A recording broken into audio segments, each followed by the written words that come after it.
Assalamualaikum warahmatullahi wabarakatuh. Bapak dan Ibu, bertemu kembali kita bersama Pak Huda Channel. Hari kesempatan ini saya akan ingin menyampaikan, mensimulasikan bagaimana sih kita merancang sebuah pembelajaran, aktivitas pembelajaran di kelas maya menggunakan aplikasi Google Classroom.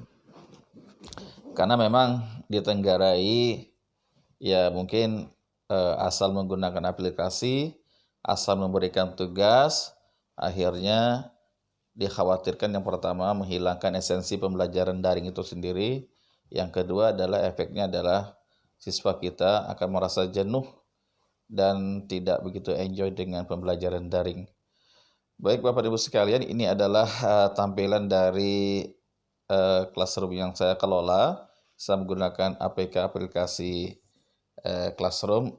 Silahkan nanti Bapak dan Ibu cari di Play Store. Ini kelas yang saya kelola. Saya akan ambil satu kelas, misalnya kelas 10B ya. Ini tampilannya Bapak dan Ibu, tampilan versi aplikasinya dengan menggunakan gadget. Ini forum, kita fokus ke tugas kelas. Nah inilah aktivitas pembelajaran atau topik ya yang kami rancang sedemikian rupa sehingga pembelajaran daring itu memang mendekati dari pembelajaran real di kelas. Pertama kita akan bicara masalah topiknya Bapak dan Ibu ya, atau foldernya. Di sini saya akan saya cenderung ada absensi pembelajaran, kemudian ada tujuan pembelajaran, kemudian ada materi, kemudian ada video pembelajaran, kemudian latihan, yang terakhir nanti adalah ulangan harian. Nah, di absensi pembelajaran ini Bapak dan Ibu, saya rancang sedemikian rupa menggunakan menggunakan aplikasi atau fitur yang memang telah disediakan oleh Google Classroom. Jadi absensinya include di sini. Jadi absensi ini nanti saya rencanakan 1 semester penuh. Kita coba lihat Bapak dan Ibu. Oke. Ini absensinya. Kita lihat. Nah, ini tampilan formulirnya ya, karena ini masih kita back sajalah. Intinya siswa itu nanti memang dia akan melakukan aktivitas absensi setiap kali pertemuan.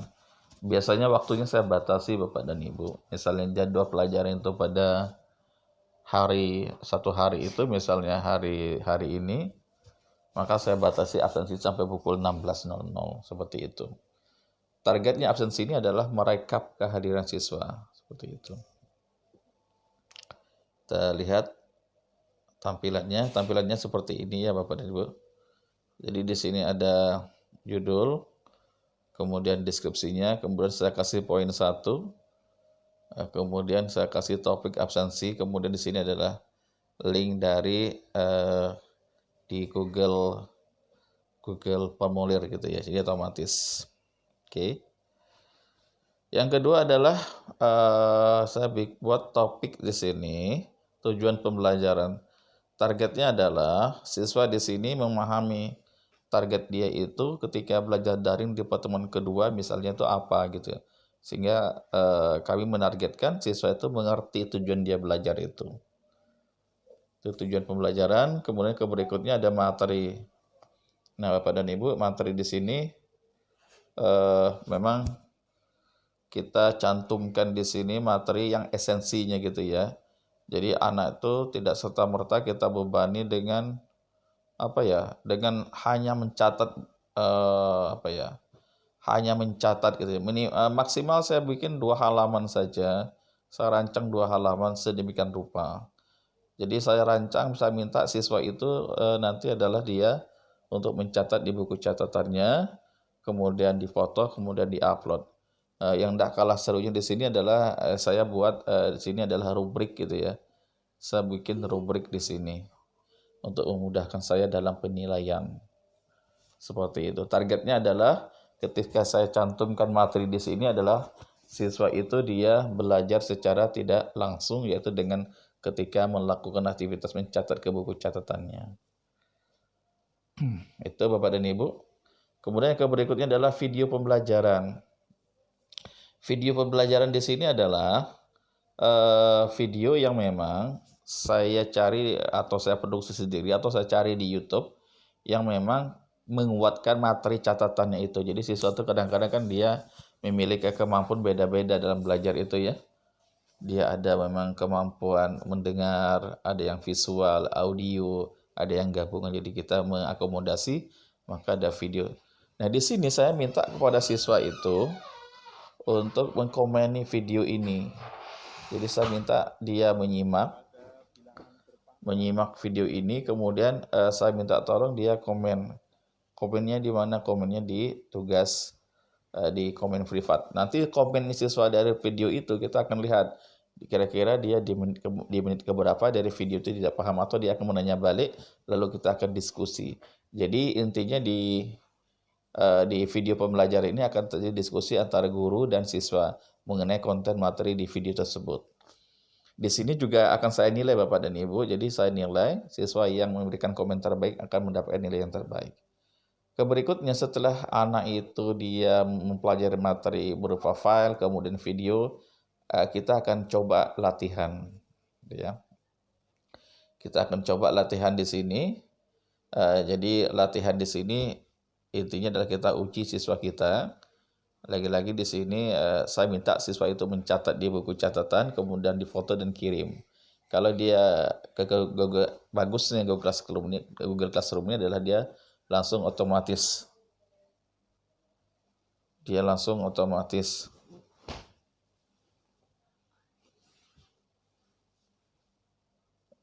dan memang sehingga memudahkan guru ya dan siswa juga dalam menjawabnya. Setelah itu nanti Bapak dan Ibu kita akan kita buat lagi nanti adalah topik atau yang terakhir setelah latihan nanti kita buat dia adalah ulangan harian gitu ya.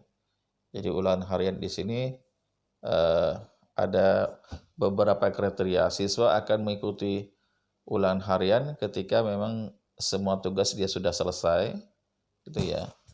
Semua tugas sudah selesai, dan kalau belum selesai tugasnya dia beginner mengerjakan, maka tidak kita ikut sertakan dalam ulangan harian ini. Jadi ini adalah memotivasi dia untuk bertanggung jawab dengan penugasan-penugasan sebelumnya. Nah itu mengenai topik yang kita mainkan di classroom, sehingga di aktivitas pembelajaran betul-betul kelihatan di sini ada absensi, kemudian siswa mengetahui tujuan pembelajaran, kemudian siswa mencoba secara mandiri untuk belajar. Nanti kita bantu dengan video pembelajaran, kemudian ada diskusi, lalu kita cek berupa latihan soal. Terakhir setelah nanti sesuai dengan target pembelajaran, kita uji dengan ulangan harian. Di ulangan harian ini nanti akan kita lihat nilainya. Kalau siswa yang sudah KKM, maka dia akan ada istilahnya dalam pembelajaran saya itu adalah naik bab, naik KD ke berikutnya.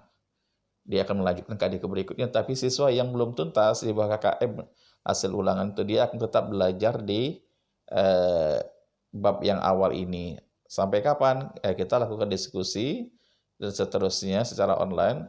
Sampai akhirnya nanti kita uji lagi, kita ulang, dan dia minimal dapat nilai KKM. Kalau sudah KKM maka dia berhak mengikuti pembelajaran di bab berikutnya. Begitulah cara sederhana dan gampang, tetapi di sana itu esensi pembelajaran nyata itu seperti nyata juga di dunia maya seperti itu.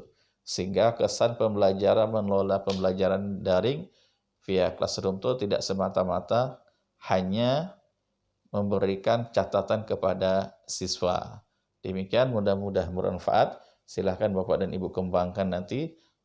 Mudah-mudahan dari sini muncul ide-ide baru sehingga lebih memperkaya pembelajaran kita dan lebih bermakna. Demikian, mudah-mudahan bermanfaat. Bila taufiq wal hidayah. Assalamualaikum warahmatullahi wabarakatuh.